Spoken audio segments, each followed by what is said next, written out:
and welcome to Narrowboat Vloggl. This week we're rounding up the best bits from recent narrowboat vlogs. 5 months after buying their project narrowboat, Winging It, boating on a budget, gets started on the interior rebuild. Right, so while Dawn's still painting those boards behind us, I'll be showing you how to fit this first section of flooring. Basically, we've got the floor joists that go across, like that. All I've done for them is cut notches out so that it sits at the right height. So, to join each one together, we need joists running along where the boards join. So I've cut these to the right length, just need to get them in. So, that's that section, and as we can see, that's all solid. You just need to get the last one in, then get the boards down. A Very Narrow Journey share a video they shot in October 2019 when they'd been stuck at the end of the Huddersfield Broad Canal as the River Calder was in flood. Although our plans were to continue on to the Huddersfield Wide and then on to Leeds to see Andrea Bocelli in concert, this didn't quite go to plan. As the saying goes, the best laid plans of mice and men. The captain suggested that although the river had subsided, more rain was forecast, meaning we would more than likely get stuck again if we continued to Leeds via the river. We took on board the wise words of the captain and instead joined them to cruise to Brighouse, where we got the train to Leeds to see Andrea Bocelli. Narrowboat changing pace enter a narrow section on the Staffordshire and Worcester Canal. Entered into narrows, shallow narrows. Dave's walking ahead with Willow, so I'm hoping either he'll let other boaters know or let me know about other boaters. I mean, clearly I can't see over the roof of the boat, so I'm using the side. Just guiding it down using the side.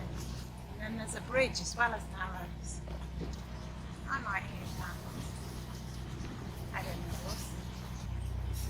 And then we've got trees sticking out from the narrows. Forester, number 68 bridge. You can see why it's called Forester. I mean, look at these. Look at the sides of this bridge. It's built into the rock face. Join the boating photographer as he takes a winter's walk along the canal with his daughter.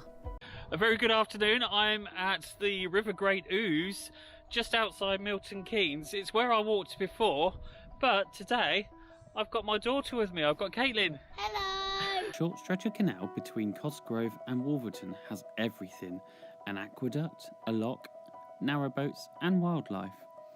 We needed to stretch our legs, and I couldn't wait to show Caitlin how beautiful the canals are. So this is the River Ouse.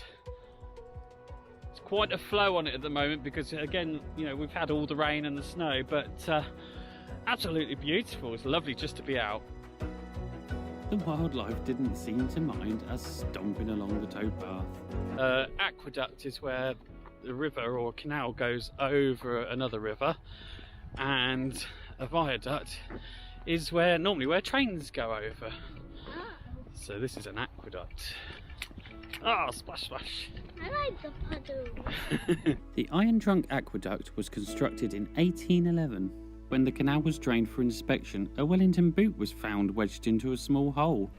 Narrowboat precious jet, strip, rewire, clean and then rebuild their France's 1929 Searchlight. Okay, so today's video is the tunnel light. Welcome to Narrowboat Precious Jet.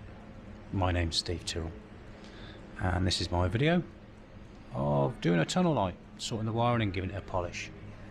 Now you're supposed to be very careful with these bulbs because you're not really supposed to touch the end here, because if you get any oils off your fingers onto the bulb, when it gets hot it creates a hot spot on the bulb, causes the bulb to blow. So ideally you don't want to touch the bulb.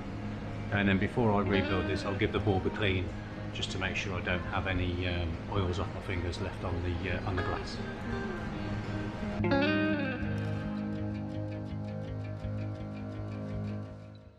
Boatman Benjamin welcomes their newest crewmate. Good morning, beautiful people, and welcome to this cold morning here in the UK.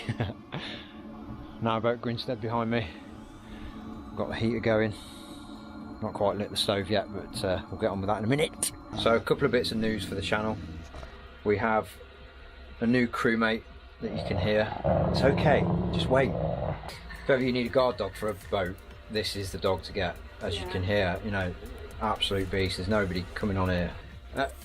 Oh. Oh, wow. Everybody meet Dolly. Hello, Dolly, the uber scary guard dog of doom. Sasha's narrowboat life explains why lift bridges are tricky for single-handed boaters. So, ahead of my boat you can see that there's a closed lift bridge. Now if I had some crew aboard, this wouldn't be any problem for me whatsoever, but unfortunately I'm on my own. Now you see those two black beams with the white ends coming off of the bridge into the air? One of those is a chain that you need to pull on to open it up, and then it needs to be tied off to the ground to keep it open. But if I did that, there is no way then to cross back to get to the boat to drive it through. So what I need to do is pull it over on the wrong side of the canal. The aim is for the boat to basically stay put long enough for me to get the bridge open, because like I said, there's nothing here for me to tie the boat onto. I'm going to open it by pulling on that chain that I mentioned. Now, to basically keep it open, on the floor there is a concrete block with a metal loop, which I've got to thread the chain through and then hook it onto a nail that's stuck into the beam on the lift bridge. What I haven't noticed is my boat is now starting to take the journey through the bridge though without me, and as you can see the rope's now starting to slowly pull through. And it's around about this point that I've noticed that that's what's going on, which is why I'm running back to the boat as quick as I can before it gets away without me. Mark and Paul from yet another canal adventure continue their journey to the Aylesbury town basin. And in this vlog we are actually heading to and will arrive at the town basin in the centre of Aylesbury. There are definitely plenty of spaces available to moor.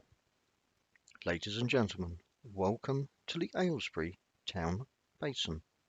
I am even more amazed that in the town basin there are pontoon moorings which are free. These pontoon moorings allow a stay of up to 14 days, slap bang in the town centre of Aylesbury, with convenient shopping not more than a duck's quack away. Aylesbury Theatre is directly in front of us. There's a hotel here on our right and the college buildings on the left. The historic centre of town is a very short walk away. What a lovely place to be. I do like Aylesbury. Join us next week for another Narrowboat Vloggl.